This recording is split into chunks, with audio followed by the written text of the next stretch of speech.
The stories you seek. اگر آپ چاہتے ہو کہ اگلی ویڈیو میں آپ کا نام آئے تو کمنٹس میں اپنا نام ضرور لکھو۔ ایک زمانے کی بات ہے، پہاڑوں کے درمیان ایک خوبصورت ریاست تھی جس کا نام گل نگر تھا۔ اس ریاست کی سب سے خاص چیز اس کا شاہی باغ تھا، جہاں دنیا کے نایاب ترین پھل اگتے تھے۔ مگر ان سب میں سب سے عجیب اور قیمتی ایک درخت تھا، سیب کا درخت۔ یہ کوئی عام سیب نہیں تھے، ان سیبوں میں ہلکی سی چمک ہوتی تھی، جیسے چاندنی ان کے اندر قید ہو۔ لوگ کہتے تھے کہ جو بھی یہ سیب کھا لے اس کی قسمت بدل جاتی ہے، لیکن کیسے، یہ کوئی نہیں جانتا تھا۔ اسی راز کی وجہ سے اس درخت کی حفاظت کے لیے شاہی باغ میں سخت پہرا ہوتا تھا۔ دن میں سپاہی اس کی ارد گرد گشت کرتی اور رات کو باغ کے دروازے بند کر دیے جاتے۔ ریاست کی بادشاہ شاہ مراد خود بھی اس درخت کے بارے میں زیادہ کچھ نہیں جانتی تھی۔ یہ درخت ان کی باپ کے زمانے سے موجود تھا اور کہا جاتا تھا کہ اسے کسی پراسرار طاقت نے لگایا تھا۔ گل نگر کے کنارے ایک چھوٹی سی گاؤں میں ایک لڑکی رہتی تھی جس کا نام ماہین تھا۔ ماہین نہ تو شہزادی تھی نہ کوئی جادوگرنی، وہ بس ایک سادہ، نرم دل اور بہادر لڑکی تھی۔ اس کی آنکھوں میں ہمیشہ ایک خواب سا رہتا تھا، جیسے وہ کسی اندیکھی جہاں کو محسوس کر سکتی ہو۔ اس کی دادی اکثر اسے کہانیاں سناتی تھی۔ یہ سیب عام نہیں بچی، دادی نے ایک دن دھیمی آواز میں کہا۔ ان میں ایک روح ہے، ایک پری کی روح۔ ماہین کی آنکھیں پھیل گئیں۔ پری؟ واقعی؟ دادی نے سر ہلایا۔ ہاں، سیب پری، وہ اس درخت کی محافظ ہے۔ جو بھی بغیر اجازت سیب توڑنے کی کوشش کرے وہ کبھی واپس نہیں آتا۔ ماہین نے ہلکا سا قہقہا لگایا، مگر اس کے دل میں ایک عجیب سی بے چینی پیدا ہو گئی۔ ایک رات جب پورا گاؤں سو رہا تھا، ماہین کو اچانک نیند سے جھٹکا لگا۔ اسے لگا جیسے کسی نے اسے پکارا ہو۔ ماہین! وہ اٹھ بیٹھی۔ کون ہے؟ خاموشی۔ پھر وہی سرگوشی، اس بار ذرا واضح۔ آؤ، باغ میں آؤ۔ ماہین کا دل تیزی سے دھڑکنے لگا۔ وہ جانتی تھی کہ اسے نہیں جانا چاہیے، مگر اس کے قدم جیسے خود بخود اٹھنے لگے۔ وہ آہستہ آہستہ گھر سے نکلی اور اندھیرے میں شاہی باغ کی طرف چل پڑی۔ جب وہ باغ کے قریب پہنچی تو حیران رہ گئی۔ دروازہ کھلا ہوا تھا۔ یہ ناممکن تھا۔ وہ ہچکچائی، مگر پھر اندر قدم رکھ دیا۔ جیسے ہی وہ باغ میں داخل ہوئی، اسے محسوس ہوا کہ یہاں کی فضا مختلف ہے۔ ہوا میں ہلکی سی چمک تھی، جیسے ہزاروں ننھی روشنیاں تیر رہی ہوں۔ اور پھر اس نے اسے دیکھا۔ درخت، وہی جادوئی سیب کا درخت جس کے بارے میں اس نے سنا تھا، مگر حقیقت اس سے کہیں زیادہ حیران کن تھی۔ درخت کے پتے چاندنی میں چمک رہے تھے اور سیب ایسے دمک رہے تھے جیسے ان میں کوئی زندہ روشنی ہو۔ ماہین آہستہ آہستہ درخت کے قریب گئی۔ جیسے ہی اس نے ہاتھ بڑھایا، اچانک ہوا میں ایک نرم سی روشنی پھیلی، اور پھر ایک شکل نمودار ہوئی۔ وہ ایک لڑکی تھی، یا شاید لڑکی جیسی کوئی مخلوق۔ اس کی بال چاندنی جیسے سفید اور آنکھیں ہلکی سنہری روشنی سے جگمگا رہی تھیں۔ تم کون ہو؟ ماہین نے کانپتی آواز میں پوچھا۔ وہ مسکرائی۔ میں وہ ہوں جسے تم لوگ سیب پری کہتے ہو۔ ماہین کے جسم میں سنسنی دوڑ گئی۔ میں نے کچھ نہیں کیا، میں جانتی ہوں، پری نے نرمی سے کہا۔ تمہیں یہاں بلایا گیا ہے۔ کس نے؟ پری نے اس کی آنکھوں میں دیکھا۔ میں نے۔ ماہین حیران رہ گئی۔ لیکن کیوں؟ پری نے درخت کی طرف اشارہ کیا۔ یہ درخت صرف پھل نہیں دیتا، یہ قسمتوں کو بدلتا ہے، مگر ہر کوئی اس کا حقدار نہیں ہوتا۔ تو پھر کون ہوتا ہے؟ پری نے جواب دیا۔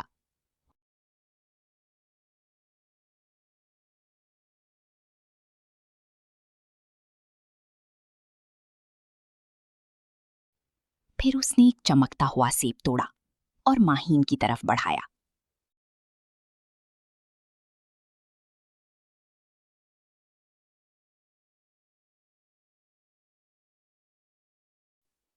माहीन ने सेब को गौर से देखा। वो खूबसूरत था, मगर उसमें कुछ ऐसा था जो उसे डरा भी रहा था। और अगर मैं इनकार कर दूं, हाँ, तो तुम एक आम जिंदगी गुजारोगी और ये राज हमेशा के लिए छुप जाएगा।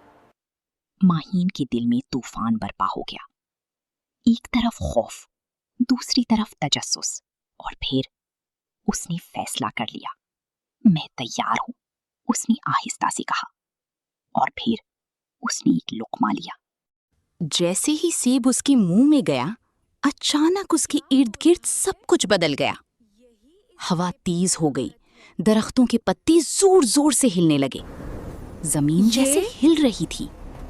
क्या हो माहीन रहा को है? लगा जैसे उसके जिस्म में यही आग इस सी सेब दौड़ की रही हो। ताकत है। मगर ये आग जलाने वाली नहीं थी, बल्कि जगाने वाली थी। उसकी आंखों के सामने सैकड़ों तस्वीरें घूमने लगीं। कुछ अजनबी लोग, कुछ पुरानी जमानी, कुछ जंगी, और एक चेहरा। वही सेब परी, मगर मुख्तलिफ, उदास, कैद में। माहीन ने चीखने की कोशिश की, मगर आवाज ना निकली। फिर अचानक सब कुछ रुक गया। नई आंखें, नई हकीकत। माहीन ने आहिस्ता आहिस्ता आंखें खोली। वो अभी भी बाग में थी, मगर सब कुछ बदल चुका था। रंग ज्यादा गहरे हो गए थे, हवा ज्यादा वाज़ी महसूस हो रही थी, और सबसे अजीब बात, वो दरख्त की आवाज सुन सकती थी। शुक्रिया, माहीन चौंक गई। कौन? हम। दरख्त के पत्तों में सरसराहट हुई। माहीन ने हैरत से सेब के दरख्त को देखा। तुम बोल रही हो? परी मुस्कुराई। अब तुम सुन सकती हो। माहीन ने परी की तरफ देखा। ये क्या हुआ है मेरे साथ? परी ने आहिस्ता से जवाब दिया, तुमने दरख्त का हिस्सा बनने का पहला कदम उठा लिया है। मतलब? ये सेब आम नहीं थे। हर सेब में एक याद, एक ताकत और एक रूह होती है। अब वो तुम्हारे अंदर है। माहीन ने अपने सीने पर हाथ रखा। उसे वाकई कुछ मुख्तलिफ महसूस हो रहा था, जैसे उसके अंदर कोई और भी मौजूद हो। और वो जो मैंने देखा, वो तुम थी? परी की आंखों में एक साया सा आया। हाँ, वो मेरा माजी था। माहीन ने खामोशी से उसे देखा। क्या तुम मुझे सब कुछ बताओगी? परी कुछ देर खामोश रही, जैसी वो फैसला कर रही हो कि कितना सच जाहिर करना है। फिर उसने आहिस्ता से कहना शुरू किया, बहुत अरसा पहले मैं भी तुम्हारी तरह एक आम लड़की थी। माहीन ने हैरत से आंखें फैला। फिर तुमने भी सेब खाया और उस दिन से मेरी जिंदगी खत्म हो गई। खत्म? मैं उस दरख्त की मुहाफिज बन गई, हमेशा के लिए। माहीन का दिल डूब गया। तो ये एक जाल है? नौरीन ने फौरन सर हिलाया। नहीं, ये एक जिम्मेदारी है, मगर हाँ, इसमें आजादी तुम यहाँ से नहीं जा होती। नहीं सकती? नहीं, तुम यहाँ से जब जा तक नहीं कोई और सकती? मेरी जगह ना ले। नहीं, और वो कोई? जब तक कोई और तुम हो मेरी जगह सकती ना हो। ले। तुम यहाँ से जा नहीं माहीन के सकती? हाथ ठंडे नहीं। हो गए। जब तक कोई और और वो मेरी जगह कोई- ना ले। नौरीन ने और सीधा वो उसकी कोई? तरफ देखा। तुम हो सकती हो। माहीन एक कदम तुमने पीछे मुझे हटी। ये नहीं बताया था। नहीं, मैंने कहा तुमने था मुझे ये कि नहीं हर बताया तब्दीली था। की कीमत होती है। नौरीन की ये आवाज कीमत नरम नहीं, मगर ये तो मजबूत थी। कैद है। नहीं, मैंने कहा था कि हर तब्दीली ये एक की इंतखाब कीमत है। होती है। ये कीमत ये नहीं, कीमत नहीं, ये तो कैद है। नहीं, नहीं।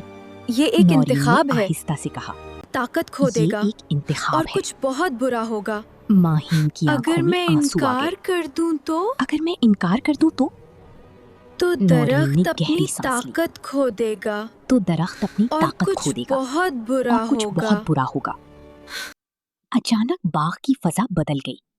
हवा ठंडी हो गई, रोशनी मध्यम पड़ने लगी। माहीन ने चौंक कर इधर उधर देखा। ये क्या हो रहा है? नौरीन के चेहरे पर पहली बार खौफ आया। वो आ गया है। कौन? अचानक दरख्त की साई लंबे होने लगे और इन साई में से एक सियाह शक्ल उभरने लगी। वो इंसान जैसी थी, मगर मुकम्मल अंधेरे से बनी हुई। उसकी आंखें सुर्ख चमक रही थीं। आखिरकार, उसने भारी आवाज में कहा, एक और रूह। माहीन का जिस्म कांपने लगा। ये कौन है? नौरीन ने उसके सामने खड़ी होकर उसे बचाने की कोशिश की। ये साया है, इस दरख्त का दुश्मन। साया हंसा। दुश्मन? नहीं नौरीन, मैं तो तुम्हारी तरह हूं। माहीन ने हैरत से पूछा, क्या मतलब? साया आहिस्ता आहिस्ता करीब आया। मैं भी कभी इस दरख्त का मुहाफिज था। माहीन का दिल रुक सा गया। फिर मैंने सच जान लिया। नौरीन ने चीख कर कहा, खामोश रहो। मगर साया ने उसकी बात नजरअंदाज कर दी। ये दरख्त किस्मत नहीं बदलता, ये उसे चुरा लेता है। माहीन की सांस रुक गई। क्या? जो भी इसका सेब खाता है, उसकी जिंदगी इस दरख्त की हो जाती है और बदले में उसे ताकत मिलती है। माहीन ने अपने हाथ की तरफ देखा। नौरीन ने हैरत से उसे देखा। तुम नहीं समझ रही, ये ताकत किसी को नहीं छोड़ती। मगर माहीन की आंखों में अब खौफ नहीं था, बल्कि एक अजीब सा सुकून था। हर चीज का एक इख्तिताम होता है और हर कहानी का एक नया रुख भी। अचानक मशरिक की तरफ हल्की सी रोशनी नमूदार होने लगी। साया चौंका। नहीं, अभी नहीं। और फिर वो गायब हो गया। बाग में पहली बार मुकम्मल सुकून छा गया। परिंदों की चहचहाहट सुनाई देने लगी। हवा नर्म और खुशगवार हो गई। माहीन ने आसमान की तरफ देखा। सूरज की पहली किरणें दरख्त पर पड़ रही थीं। मगर आज दरख्त मुख्तलिफ लग रहा था। सेब अब भी थे, मगर उनकी चमक कम हो चुकी थी। कुछ दिन बाद गुलनगर में एक अजीब तब्दीली महसूस होने लगी। लोग अब शाही बाग के सेबों के पीछे नहीं भाग रहे थे। किसान अपनी जमीनों में ज्यादा मेहनत करने लगे। बच्चे खेलते हुए ख्वाब देखते, मगर अब वो ख्वाब हकीकत बनाने की कोशिश भी करते। बादशाह ने भी ऐलान किया, असल ताकत किसी जादू में नहीं, बल्कि इंसान की नीयत और मेहनत में है। माहीन अब अक्सर उसी बाग में आती थी, मगर अब वो दरख्त सिर्फ एक दरख्त था। वो उसके नीचे बैठकर लोगों को कहानियां सुनाती। नौरीन भी अब गांव में रहने लगी थी, एक आम जिंदगी, मगर खुश। सेब परी की कहानी खत्म हुई। ना किसी जादू के साथ, ना किसी खौफ के साथ, बल्कि एक सच के साथ।